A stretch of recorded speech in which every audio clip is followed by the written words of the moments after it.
Hi everyone, welcome to the parallel session 21, Risk Factors and Prevention. My name is Kirsty Draper and I'm going to moderate this first session today, this afternoon, and we've got 4 interesting talks covering topics of nutrition, hearing anemia and the ALFA cohort.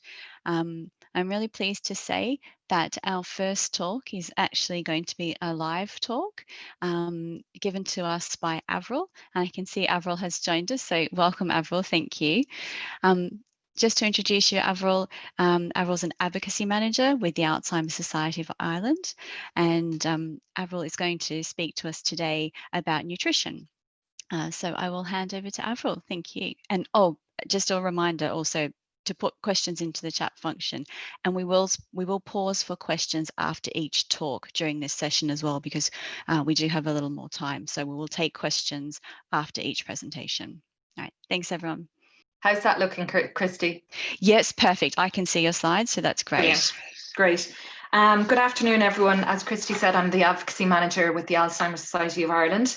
And part of my responsibility is working with a group of carers called the Dementia Carers Campaign Network. And it's their work today that I'll be presenting. And it's about how we worked on improving, I suppose, the nutrition of people with dementia and using the lived experience of family carers to do that.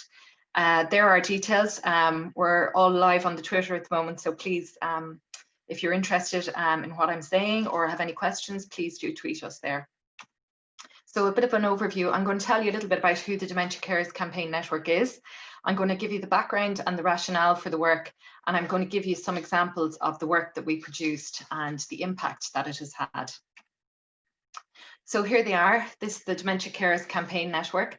They're an advocacy group of family carers that aim to give voice to the lived experience of family caring and how families are impacted by dementia in Ireland.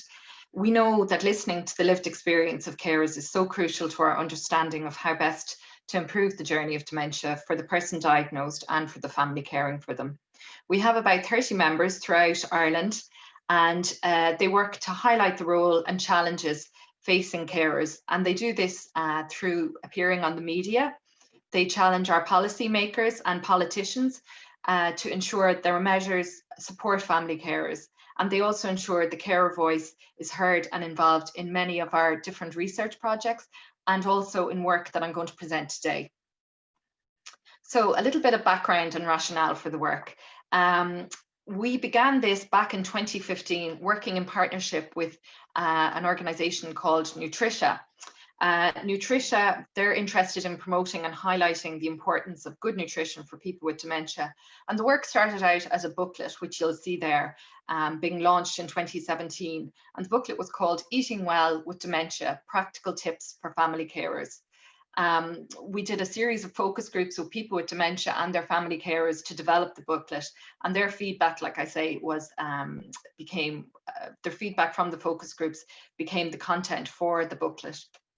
The feedback we got from the booklet itself was really positive, and what we started to see was more opportunities from the booklet. We noticed that it was having a really positive impact. It was been really well received on our helpline. And we wanted to see, was there something more that we could do with it? And Nutrition were very keen to do something with us further on this. So what we decided to do was hold exploratory research with a number of the family carers to examine how could we improve the impact of this booklet, and what was the impact, and how were they finding the booklet, and how was it supporting, of course, fundamental to all of it, how was it supporting the nutritional and dietary needs of the people living with dementia that they were caring for. So what we found in the focus groups was, I suppose they identified something that we tend to forget, which is the importance of the social dimension of eating. You know, eating isn't just about the food we prepare, it's the people we eat it with. I think particularly at the moment with COVID-19, you know, we all have access to food, but what we're missing is the social dimension of eating. So I think this came up through the focus groups. We also found that eating well changes over time.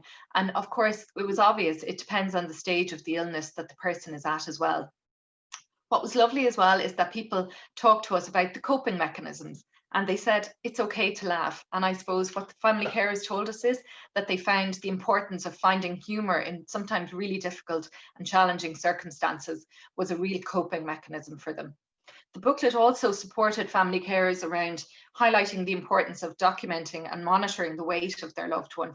Again, something that people may notice the changes, but they can't pinpoint when it started or what might have triggered it. So the booklet was a really good kind of reminder to family carers to do that. However, what we also learned about the booklet was, as many of these things are, they're too long, it was too detailed, and at times it was a little bit overwhelming for people.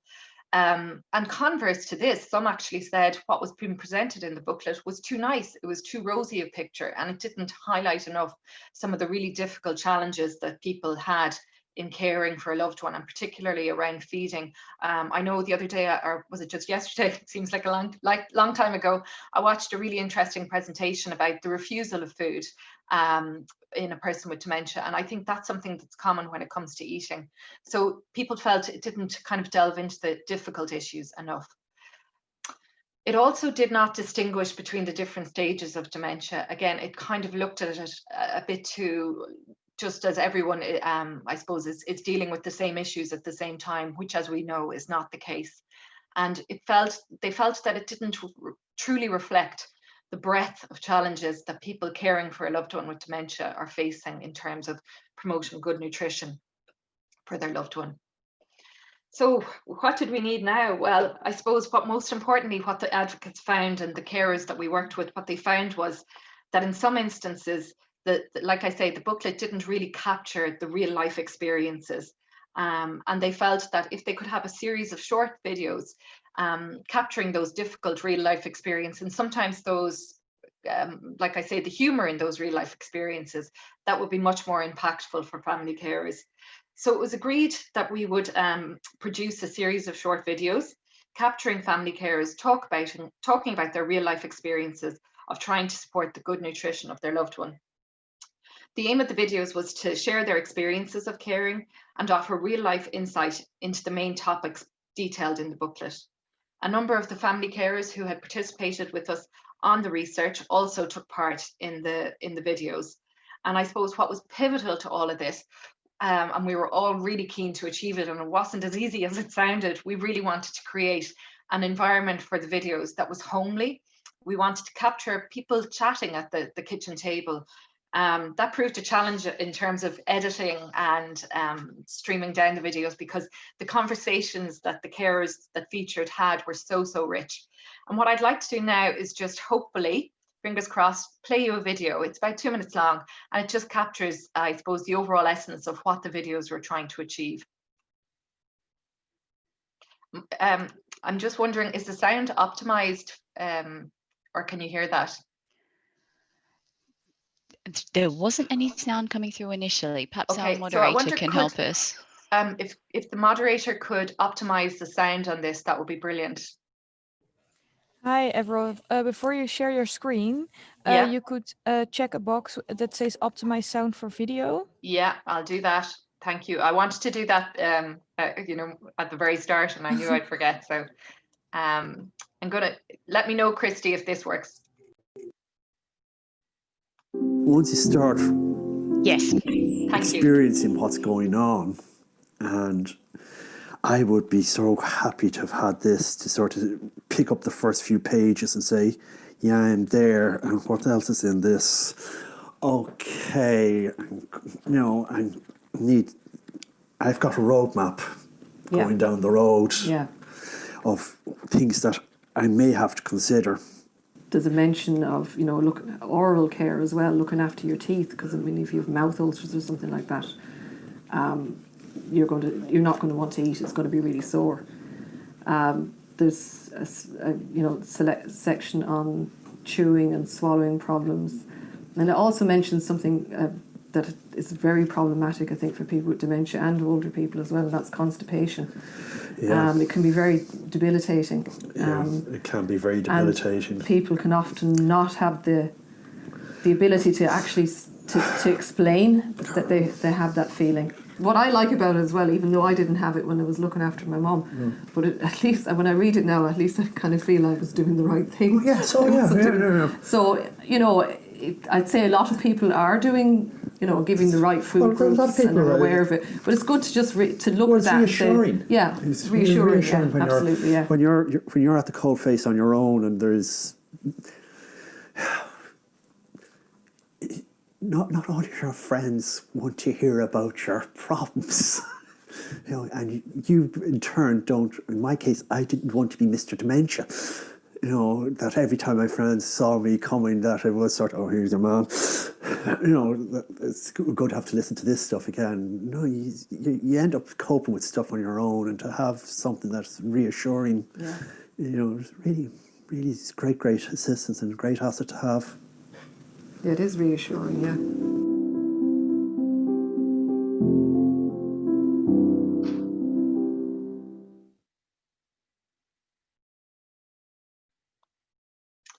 I love that piece at the end when Ray says, I don't want to be known as Mr. Dementia. It's something I think many family carers can resonate with.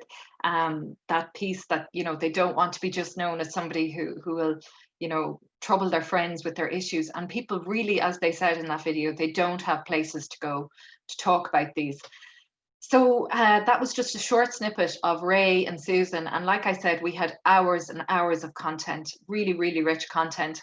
We've put them all on our YouTube channel, on the Alzheimer Society of Ireland YouTube channel. And I'd urge you to go and have a look at them. And if there's any particular topics that you're working with somebody where they're having this issue or having a challenge, listening to these family carers talking about how they got through it may be able to help them. What we hear in the videos as we broke them down, we have personal stories of what it's like to care for a loved one with dementia. Shopping with a loved one with dementia, again, I'm sure has been really, really challenging for people, particularly during COVID-19. And again, I suppose there are challenges that aren't talked about very much. Again, preparing meals with, but also for the person with dementia.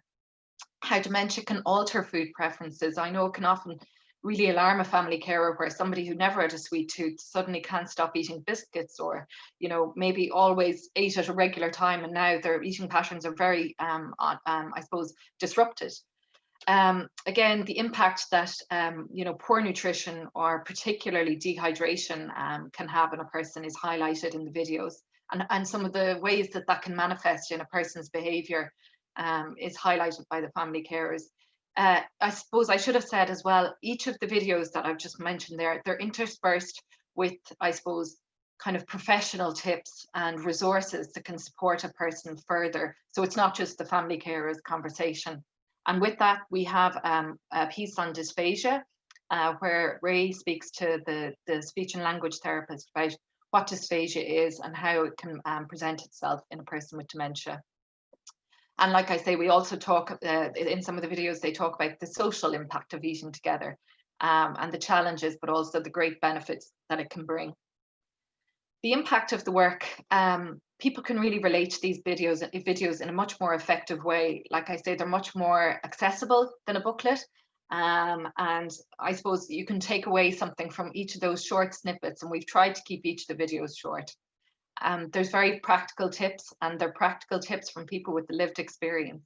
And they're really effective.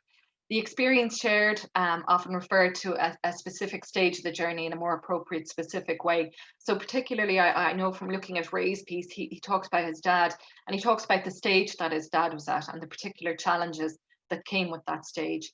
But I think most importantly, family carers sharing their stories and experiences brings a unique empathy and reassurance to other family carers when they're facing difficult issues, such as, I suppose, making sure that they keep up good nutrition and promote good nutrition for their loved one with dementia, and for themselves, of course. They're often, I suppose, the last to look after themselves, sometimes for family carers. So I just wanted to say, like I mentioned, we did this work with the support of an educational grant from Nutritia. We'd be delighted if you wanted to get in touch with us, find out more about it. And yeah, like I say, all the videos are available on our YouTube channel, and the booklet itself is available on our website, www.alzheimer.ie. So thank you for your attention.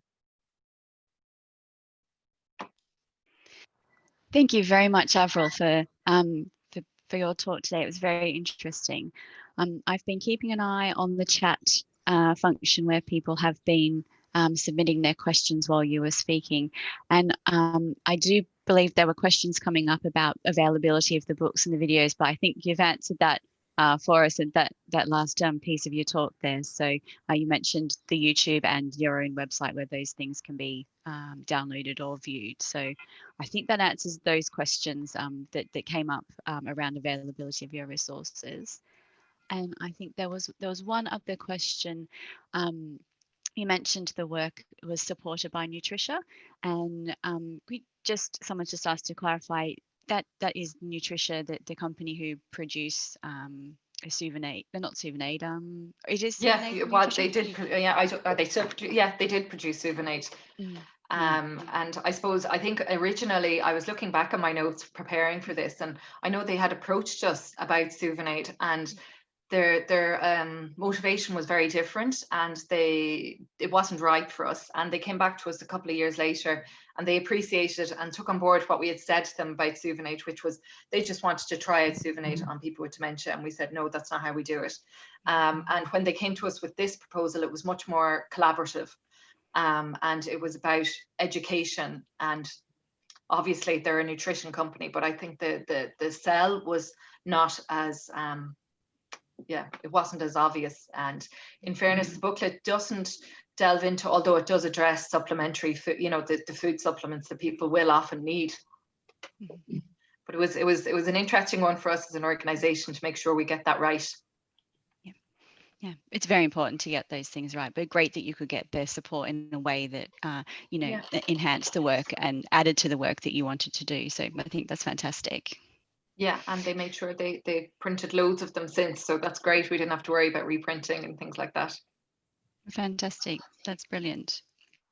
Oh, is there any other questions that anybody would like to put into the chat for Avril?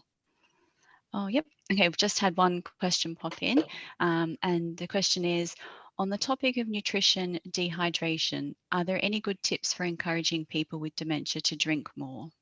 Gosh, I'm totally the wrong person to ask. This is where I would love if some of the family carers put in their tips. I know the videos, there was quite a few of them, and I didn't watch all of them, but I think even from that presentation that I referred to yesterday, knowing when the person is comfortable, knowing what what works for them. And I love that suggestion. Yeah, I think, putting it into ice cream sorbets, that sounds like it would work for me anyway. I think knowing the person, but also looking and asking other people what worked, and getting the tips. And that's what was so great about these videos, was it was family carers sharing their tips with each other. But yeah, I probably should have said at the outset, we facilitate the Dementia Carers Campaign Network. I'm definitely no expert in nutrition. When I saw the session I was put in, I was like, oh my goodness. Yeah, so I can absolutely talk about how we support the group to do what they do, but the content of it, no, they're the experts for sure. I guess people have got the videos and things to refer to, and there's definitely some good suggestions coming through on the chat. So I think people are answering it for you then, Avril. Thank you, everyone. Fabulous. If there's no more questions, I think we'll move on to the next presentation. But thank you so much, Avril, for your very interesting presentation, and the comments and questions from everybody. Thank you so much for those as well. It's great to have that engagement. So our next presentation is a pre-recorded presentation from Steve CUTLER from the University of Vermont, and he's going to be speaking about the relationship between hearing and memory. And as we've just done with this session, please put any questions into the chat function, and we will go through those at the end of the presentation. So if we could just have the presentation, thank you. Good afternoon. I'm Stephen CUTLER from the University of Vermont in Burlington, Vermont. I'm the person you're going to be listening to for the next 10 minutes, 10 to 12 minutes or so, as we talk about the relationship between hearing and memory, evidence from 51 countries. This paper has been co-authored by Corina Alinka of the University of Bucharest, here in Bucharest, Romania. The major objective of the study is to examine the relationship between hearing loss and memory.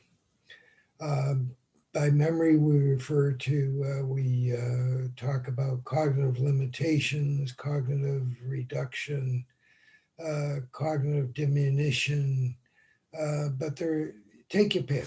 They're pretty much all the same. But hearing loss is something that is fairly common. The approach taken here is a subjective or self-report approach. Most of the research that's been conducted on this topic has been based on samples from the United States. This situation is changing, though, and it's changing rapidly as we encounter studies that have used data from other countries. But I think a fair conclusion is that most studies have been based on data from only one country at most.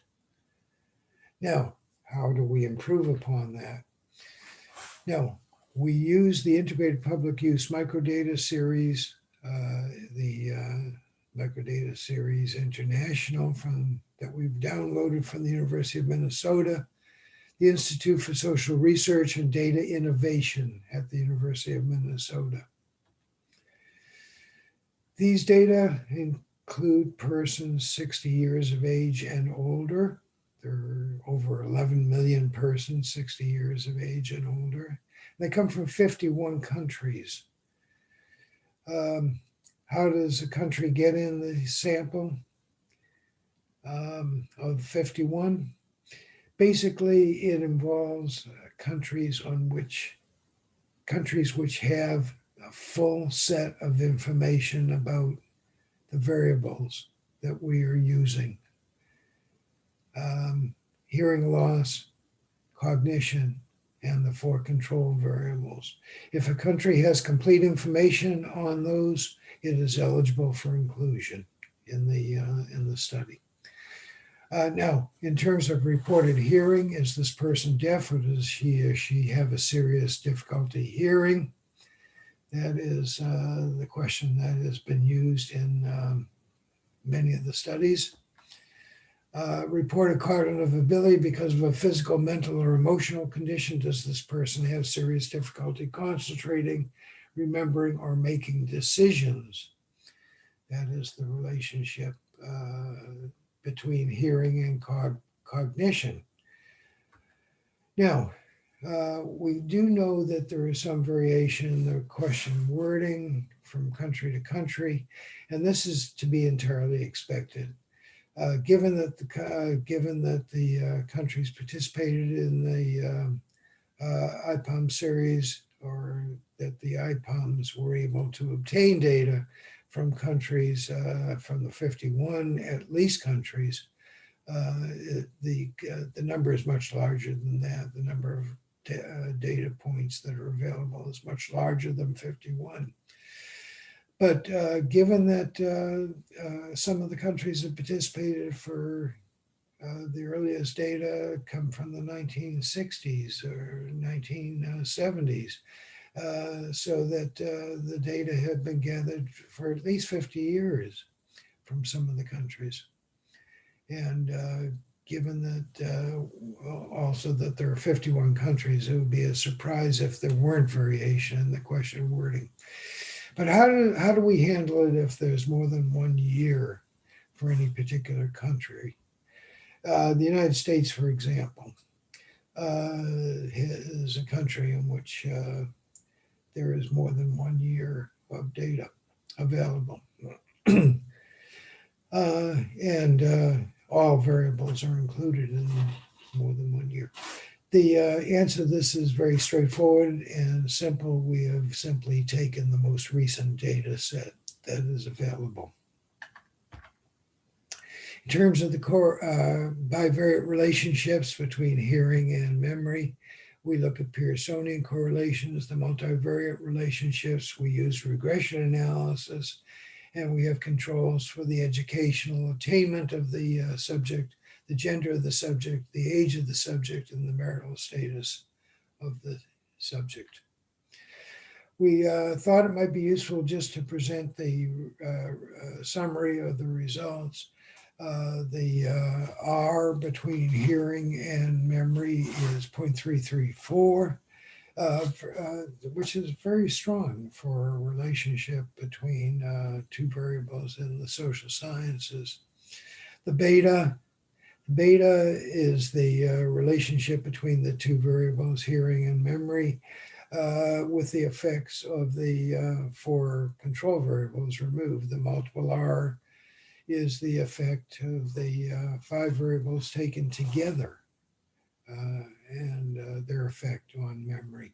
And that is the strength and magnitude of the relationship is 0.348 in terms of the multiple R.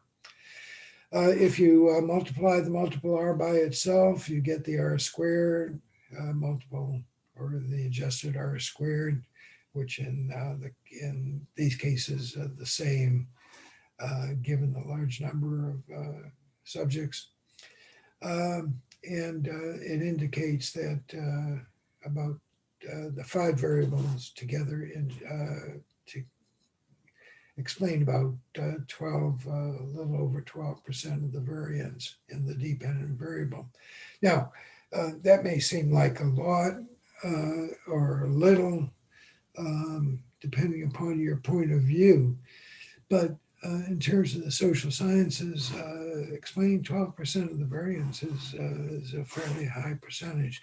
Now, it still leaves 88% of the variance that's unexplained by the variables that we have used, but nevertheless, it's still a high percentage of variance explained.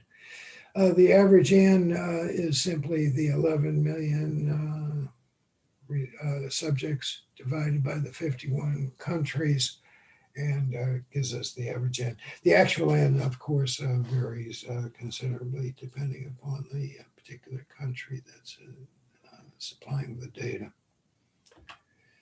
We thought you'd also like to take a look at the relationships for the particular regions, the regions that we've looked at.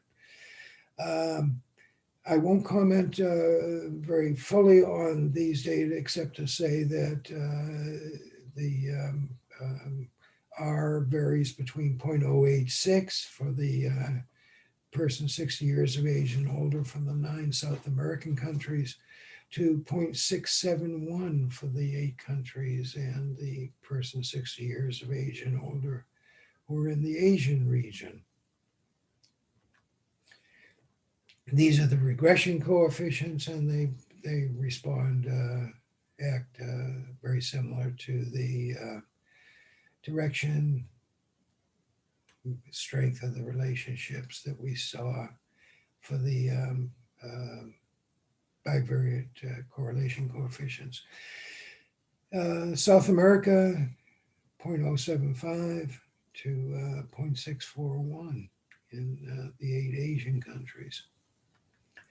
These are the relationships between the regression coefficients for the control variables, and the full model summaries are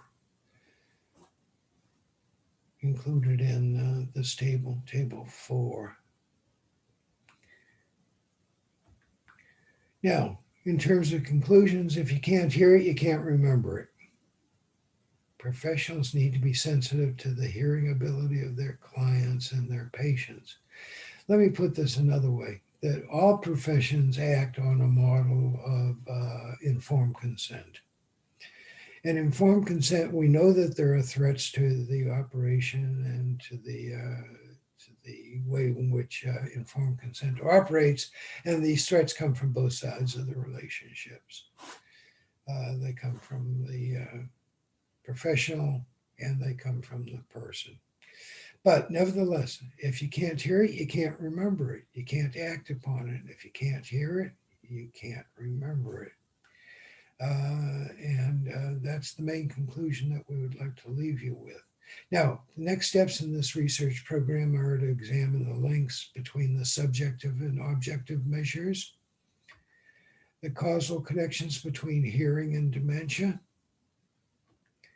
the role of assistive devices, hearing aids in fostering cognition and preventing dementia. We've actually come across one study that has looked at the relationship between the implanting of cochlear devices and cochlear implants and how that has fostered cognition and prevented dementia. And finally, the role of other modalities, vision. Studies from the University of Washington, the School of Public Health, presented at the recent 2019 meeting of the Alzheimer's Association International Conference in Los Angeles, showed that impairment of either vision or hearing increases the risk of developing dementia, and that impairment in both senses further increases those odds. Now, hearing and vision are probably the two major sensory modalities that people exhibit. We would also want to use touch and smell and taste, I suppose, are the three other sensory modalities.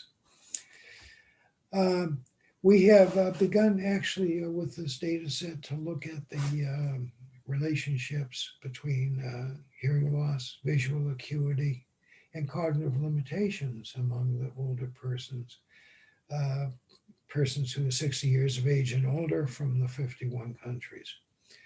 And in a word, what we have found is that visual acuity is the type of loss that most older persons experience, but that in terms of cognitive limitations, the effect is just the reverse. That it is hearing loss that has the greatest effect on cognitive limitations among older persons, greater than visual acuity. But the combination of the two of them, what is referred to in the literature as dual loss, has the greatest impact on cognitive limitations of older persons. So with that, I thank you very much. And in case anybody has been taken by the research and by the research that we've talked about today, the research topic, hearing and cognition, evidence from 51 countries, has been published in the Journal of Aging and Health. The print version of it is due out at the sometime later this month, or certainly by December at the latest. The print screen version that we present to you here is simply the advanced copy that we received. With that, I thank you very much, and we do have time for some questions. Fantastic. Thank you very much for the pre-recorded presentation, Steve. So, Steve, we've got you live there now today, and we do have a couple of questions on the Zoom chat. Have you been able to see those? Yes, I am. The second question on causality, this is a bivariate relationship. We're looking at cross-sectional data. So we can't speak to the issue of causality at all, although it's terribly important, as we noted in next steps.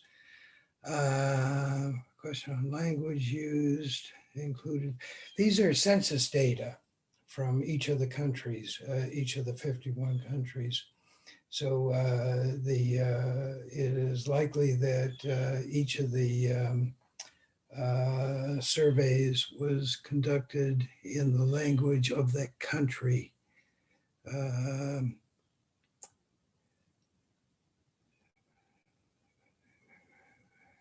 Well,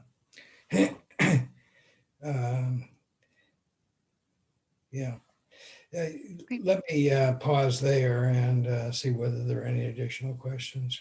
Yeah.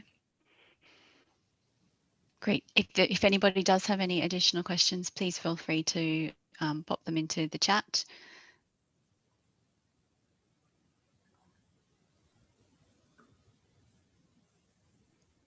Great. Okay. I've not seen anything else come through, so I guess we'll say thank you very much Steve, for your talk and for being present today to answer those questions. And we will move on to the next talk. So our third talk today is going to be given to us by Anna DOSCAN. Anna is an MD. We're specialising in geriatrics and gerontology, based at Elias University Hospital in Bucharest in Romania. So, and she's going to speak to us today about anemia. So, Anna, I'll hand over to you. Hello, nice. Hi, I have a we can hear you. presentation. Do you have it? Yes, screen sharing is starting, and we can hear you really well too. Anemia is a risk factor of Alzheimer's disease in elderly people. The anemic syndrome in the elderly is often unvalued, despite numerous evidence that low hemoglobin is associated with neurologic and psychological decline. There is evidence in a number of studies that the anemia in the early is an independent risk factor associated with increased morbidity and mortality. It is a common occurrence in the elderly with serious consequences of the quality of life as well. It is a parameter which needs to be evaluated in the elderly defining, along with other biological and clinical markers, the concept of frailty in the elderly. Even a mild anemia shouldn't be looked upon as a consequence of the getting old. From the definition of World Health Organization, the anemia is when the hemoglobin concentration is under 12 grams of deciliters in women and under 13 grams per deciliter in men. These criteria are based on data coming from the general population and do not include individuals over 65 years old and may be applied or not to the elderly. The prevalence of anemia in the elderly is between 8 and 44%. After the age of 50, the prevalence of anemia increased up to 20%. Anemia in the elderly is more frequent in men than in women, especially in men over 85 years old. The increased frequency is met in the hospitalized patient and in the advanced age elderly. In hospice, 48 to 63% of the institutionalized elderly suffer from anemia. The most frequent causes of anemia in the elderly are chronic disease with iron deficit, vitamin B12 deficit, seric folate deficit, gastrointestinal hemorrhage, and myelodysplastic syndrome. The prevalence of anemia in the elderly by cause identified in these 3 studies. These studies shown are National Health and Nutrition Survey from Chicago and Stanford Hospital and Clinics. As you can see, the most important causes of anemia in elderly are those which are unknown etiology and followed by iron deficiency and inflammatory causes. As you can see, we use a protocol for diagnosing anemia in elderly in our clinic. From the definition from World Health Organization, which I told about before, to see here, hemoglobin under 12 grams per deciliter for women and under 13 grams per deciliter for men. Then we go further and measure the levels of ferritin and transferrin and then the level of iron serum. So far, we can identify the causes for anemia, such as gastrointestinal tract evaluation or maybe chronic kidney disease. In different cases, we can see different results and we use a specific therapy. Anemia is an associated risk factor in the elderly regarding the morbidity and mortality. Regarding the morbidity, we can see an increased morbidity. Regarding decrease of mobility in elderly communities, decrease of quality of life, increase of the risk of chronic fatigue, depression, and neurocognitive diseases, Alzheimer's diseases, delirium, and falls. Increase of mortality is regarding the elderly communities, especially elderly from hospices, and persons with pre-existing cardiovascular and renal diseases, persons who need non-cardiovascular surgery. Dementia is diagnosed through clinical examination, documented through specific tests, and confirmed through neuropsychological examination. Deficit in 2 or more cognitive areas. The progressive character of memory impairment and other cognitive function. An altered state of consciousness. Onset between 40 and 90 years old, usually after the age of 65. The absence of systemic disease or other neuropsychiatric disease responsible for the cognitive impairment. Also, according to Alzheimer diagnostic criteria, if the patient also presents behavior disturbances, this should be specified. When we diagnose the Alzheimer's disease, this is important to see imaging and neuropsychologic markers. These are clinical neuropsychological imaging such as MRI or maybe SPECT or PET, and biological markers for corticospinal fluid and with levels from tau and tau protein and beta-42 amyloid. As we said before, Alzheimer's disease, we have imaging predictors. These are structural MNI, functional MNI, and PET for brain metabolism and brain amyloid. Also, there are technologies that evolve rapidly based on the changes given by Alzheimer's disease, such as hippocampal atrophy, parieto-temporal metabolic changes, and amyloid deposits, and also lesion of the white substance. Cortical spinal fluid biomarkers, which we have to measure for diagnose Alzheimer's disease, are levels of beta amyloid 142, which are in decreased level, and protein total tau and p-tau, which are in increased levels. Also, A-beta amyloid beta 142 and protein tau may be used in patients with MCI for the prediction of Alzheimer's disease or for the conversion of other tauopathic dementias. Since hemoglobin decrease causes cognitive deterioration and represents a risk factor for Alzheimer's disease, the interrelation between Alzheimer's disease and low hemoglobin justifies a more in-depth investigation and a potential intervention target in the treatment of cognitive impairment in the context of Alzheimer's disease. In the elderly, without neurocognitive disease, low level of hemoglobin are associated with increased risk of Alzheimer's disease occurrence and with a marked cognitive decline.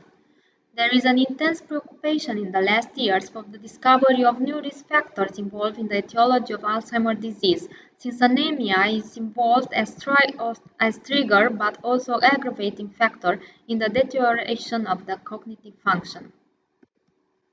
We have realized a retrospective observational study conducted in the Geriatrics and Gerontology and Psychogeriatric Clinic in Bucharest between 215 and 219 inclusively.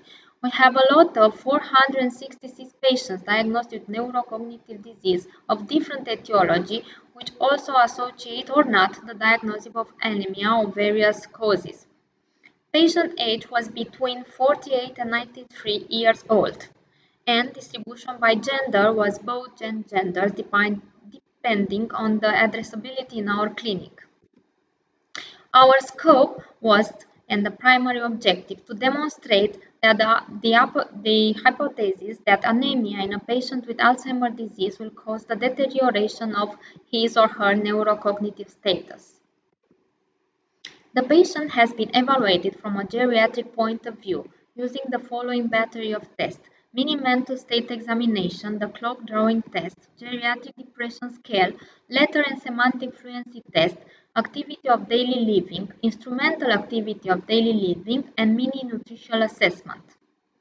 The hematologic tests used for detection and classification of anemia were the quantity of hemoglobin, serum ferritin, transferrin, vitamin B12, serum folate level, and peripheral blood smear. Monitoring visits were performed at 3, 6, and 9 months, respectively, from the initiation of the specific treatment for anemia. Our result. You can see here the patient distribution according to gender. To our lot study, most of them, let's see, 70% was woman. Then compared with the male patient, only 30%. The distribution of patients diagnosed with neurocognitive disease, depending on the association of anemia, indicates the fact that only 14% of the patients from the total lot have also associated anemia of various etiology. From the distribution of the patient with neurocognitive disease based on its etiology, a majority share of mixed origin, vascular and degenerative, of the neurocognitive disease is noticed, 52%, followed by the neurocognitive disease of degenerative etiology, Alzheimer's disease, in 45%, and a minority of cases of the neurocognitive disease of vascular etiology is 3% of the study's lot. From the distribution of patients with neurocognitive disease of various etiology who associate anemia depending on its etiology, a majority share of anemia is a deficit of iron, B12 vitamin and folates is observed in 55%, followed by the anemia of microcytic etiology in 31% and the minority of cases of macrocytic etiology in 40% of the total in the study lot. Our conclusion. Careful monitoring of the patients with Alzheimer's disease and anemia using the standardized geriatric evolution has demonstrated an improvement of the cognitive status after the diagnosis and the personalized treatment of the cause of anemia. Taking into account the most frequent etiology of anemia in the elderly, multiple deficit of nutrients, especially iron, we decided to monitor the patient as risk factor over a longer period of time, with strict observation of the changes, both in what the evolution of Alzheimer's disease is concerned, and in other comorbidities as well. So we consider today anemia as a risk factor of Alzheimer's disease in the elderly people. So thank you for your attention. Thank you very much, Anna, for pre-recording that presentation for everybody on your interesting study around anemia and that you've conducted in your clinic. I haven't seen any questions pop up into the comment box from anyone, but I will just give people just another minute in case there are any that comes up. There was quite an interesting study and quite a lot to take in that one. So if anybody does have any questions, please give you just a minute to add any there. I guess maybe just one from me, Anna. Are you continuing to still follow up the participants who are part of the research, or are you finished your follow-up of them now? No, we continue to follow up because they are our patients that we monitor constantly, and they come to our clinic to reevaluate their cognition function and also their comorbidities. And that's why I want to say that it's very important to treat these deficiencies in nutrition, like such as folate or vitamin B12 deficit, and especially iron deficit, because even when you don't have an anemia, but you have an iron deficiency, it is important to treat them because it has proved that it's more improvement in cognition function and in prevention of complications such as falls or some other complication in Alzheimer's disease, like falls or MCI function decrease, cognitive deterioration. Great, thank you. I do have one question that's come through on the chat function while we've been talking, and it is someone has asked, is anemia as a risk evenly divided over various vulnerable target groups? I'm wondering if you might be able to give us an insight on that. We think as anemia is a category of a frail. Is important in see if a patient with Alzheimer's disease is a frail person, and it's important to discover there is resistant anemia or deficiency of nutrients to prevent some other complication. Okay. Thank you. And I've just had another question. Oh no, sorry, I'm getting my questions mixed up. Nope, I think that's the last question that's come through. Does anybody else have any questions for Anna?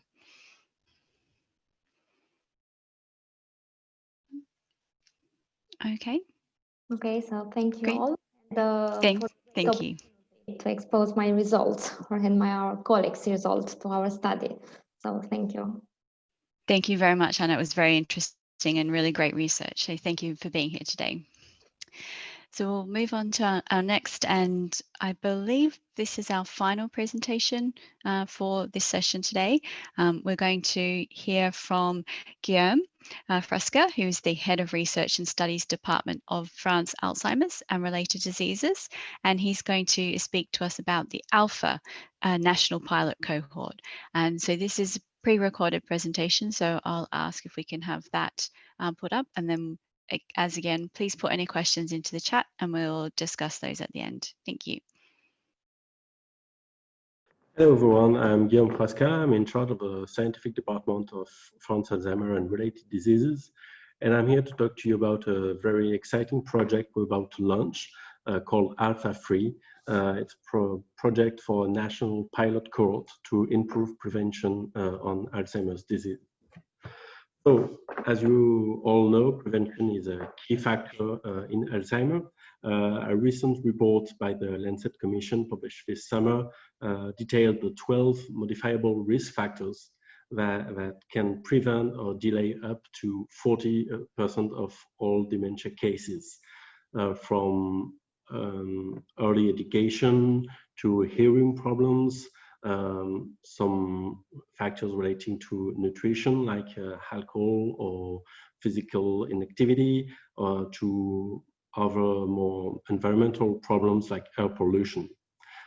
So we know that by tackling in a better lifestyle, we can have a very important effect on the dementia incidence in the world. Also, prevention is a key factor for the families, because we know that having a relative living with dementia increases your own risk by around 70%.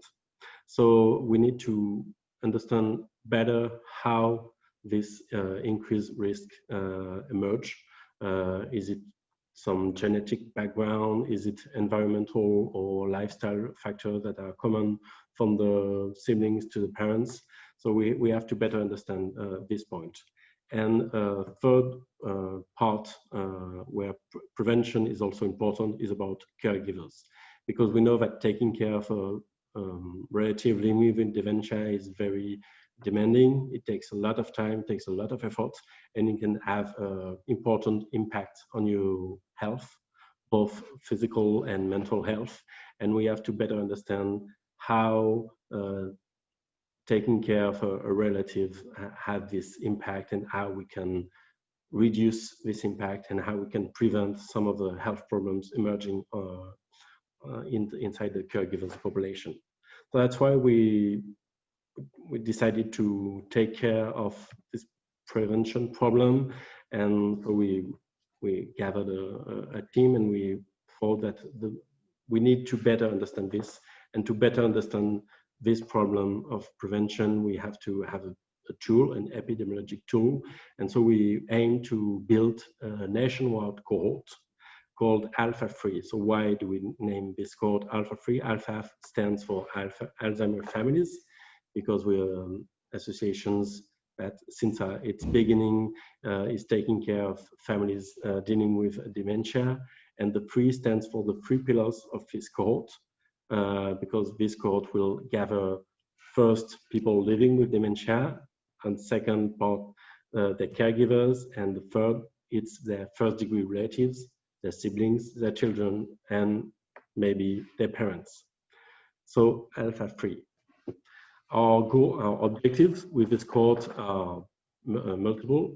First, for people living with dementia, we want to better understand what are the factors that drive the evolution, both on a functional and on a cognitive standpoint. We want to identify new prognostic biomarkers.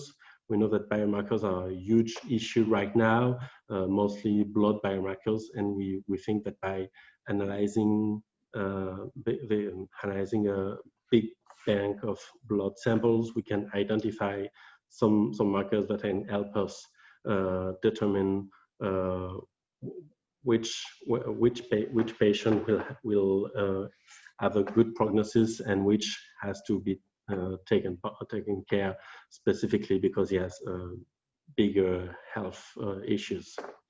So this is our main objective for people living with dementia. For their relatives, we want to identify predictive biomarkers, and that can ultimately lead to developing algorithms to estimate the risk of cognitive decline among this population that, as we see before, has a higher risk of developing dementia.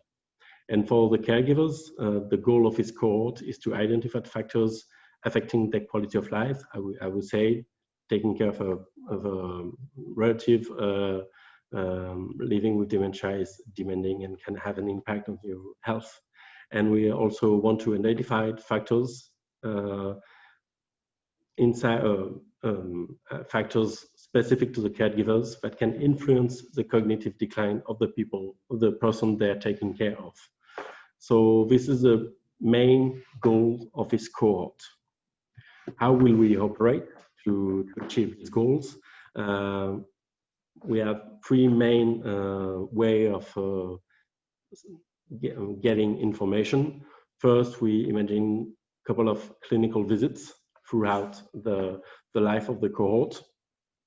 During these clinical visits, we'll have cognitive evaluation with a standard scales like the MMSE, for example. We'll have a physical examination to assess different parameters like your weight, your hearing capabilities, your visual capabilities. We'll ask the participant about their medical history also to identify maybe some disease that are linked to a cognitive decline. We'll ask also questions about the socio-demographic status of every participant, both the people living with dementia, the caregivers, and their relatives. And we'll take blood samples, mostly in a goal to constitute a biobank of multiple samples, both of people living with dementia and on their relatives, to conduct both kind of studies to identify these biomarkers I was talking earlier about. So first, clinical visits. Second, online questionnaires. So throughout the life of the cohort, we'll ask participants about their lifestyle, what they eat, what they drink, if they smoke, if they practice regularly physical activity, in what kind of cultural activities they engage in, for example. For the caregivers, we'll ask questions about the burden of the care, what kind of care they're giving to the people that they're taking care of. And we'll ask also questions about their mental health, anxiety, depression, something in that area. And the third area of the cohort, maybe the more innovative one, is the goal is to build an online community. So every participant will engage with one another on a kind of online forum when they can share tips, they can share also their issues, their pain, and that way we can study this forum to identify the major issues for the caregivers, and maybe also identify innovative way of taking care of the people living with dementia, and to spread the good practices around. So this is the main goals of this cohort. So it's a very ambitious project, and before engaging in a nationwide cohort, the first step is to creating a pilot program just to make sure it's really feasible. So the pilot program is designed around the inclusion of 150 clusters. Each cluster will gather one people living with dementia. So the criteria will be to be in the early stages of dementia, so mainly people living at home at the moment of the inclusion. We'll exclude all the familial AD because it's a very specific area with a very strong genetic factors implied, and we don't want to engage in that. There's already lots of research programs regarding familial AD. So one people living with dementia, one caregiver. It's not necessarily the primary caregiver, but we want to include someone who has significant implication in the daily care of the people living with dementia, and from 1 to 3 first-degree relatives. So as I said before, either a sibling, a brother, a sister, a child, or maybe a parent, but they may be quite old regarding the average age of people living with dementia. So in total, 150 clusters. It will be around 500 participants for this pilot program, pilot phase. So how long will it take? We envision a follow-up period of about 24 months with 4 clinical visits and 2 phone calls every 6 months, just to make sure that the people are still engaged. We think we'll take 18 months to include the 150 clusters. So the total duration of the pilot phase will be 3 years and a half. 3 centers in France are involved in this pilot. In Toulouse will be the primary investigators. Rouen, who has extended expertise in genetics, and Montpellier, who is really involved in innovative biomarkers. And this pilot, of course, will be launched with the support of our 3 local branches of Alzheimer, France Alzheimer. So the main objective of the pilot program is to study the feasibility of the recruitment of participants and to make sure that the clusters will remain engaged throughout the 24-month follow-up planned for this pilot program. We are soon will be submitting the protocol of this program to the health authorities in France before the end of the year, and we hope we can include the first clusters during the first semester of 2021. So I thank you for your attention. If you have any questions, I'll be happy to answer them. Thank you. Thank you very much, Guillaume, for that really interesting presentation and plans to create your national cohort. We do have a few questions that have come through on the chat. Have you been able to access those? Yes. So a couple of questions about the difficulty to access questionnaires online. So in fact, we took care of that problem when we chose the company will help us to design the whole study. And so our first the first choice will be to conduct all the questionnaires online on our platform. But if people are not familiar enough with computers, we'll be able to send them a copy of the questionnaires by mail, so they can check the boxes themselves and send them back by mail also. With the kind of forum we envision, it will be more difficult to do that because we were thinking at the beginning to maybe conduct like focus groups in each towns, but the goal is to expand this cohort nationally, and then if it's organized all over France, we won't be able to do that. So yeah, it's a limitation of the study, and we know that it's part of the inclusion criteria that you are able to speak French well enough to fill out questionnaires. We will be extra cautious to have very clear indications and to guide them as precisely as possible for them to be able to complete all the forms. But yeah, it's still a limitation for some people. And I saw there were lots of discussions more on the general theme of prevention. Yeah, indeed, you have to teach prevention at the young age, as young as possible. In fact, our association is also not related to the subject of my presentation.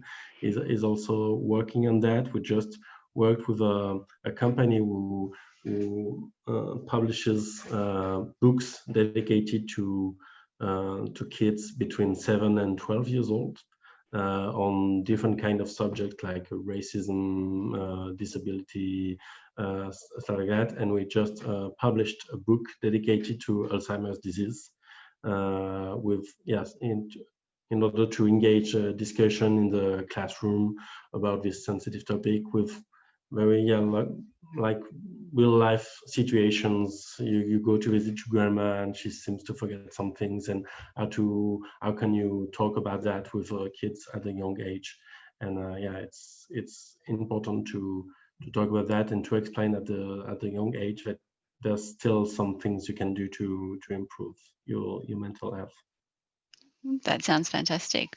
That sounds like a great resource, and I would agree it's important to educate our children not only about the dementia but how they can look after their own brains and improve their own brain health and prevention at early ages. So that's fantastic. Great. I don't know if I've missed. No, I think you've managed to capture all the questions that have come through so far, Guillaume. Thank you. Is there any final questions for Guillaume? There's a comment you may want to take note of there. I think Guillaume from Jennifer offered to connect, which is lovely. Right, Great. all right, your number. Fabulous. Thanks. Lovely. Well, thank you very much, Guillaume, for your really interesting presentation. And thank you again to all of the speakers who've presented today in this session on risk factors and prevention. It's certainly been very interesting topics, and I think there's also been some excellent chat and comments and questions through the use of the chat group. So it's great to see that interaction when we're using a virtual platform for these types of meetings, given the situation that we're all facing at the moment. So I guess we will finish up, and I'll say again, thank you very much everybody who's attended and also everybody who's presented today. And we'll let you have either an extra long break before the next live session starts on the top of the hour. So thank you very much, everyone. Thank you. Thank you. Thank you. Goodbye, everyone. Bye. Bye-bye.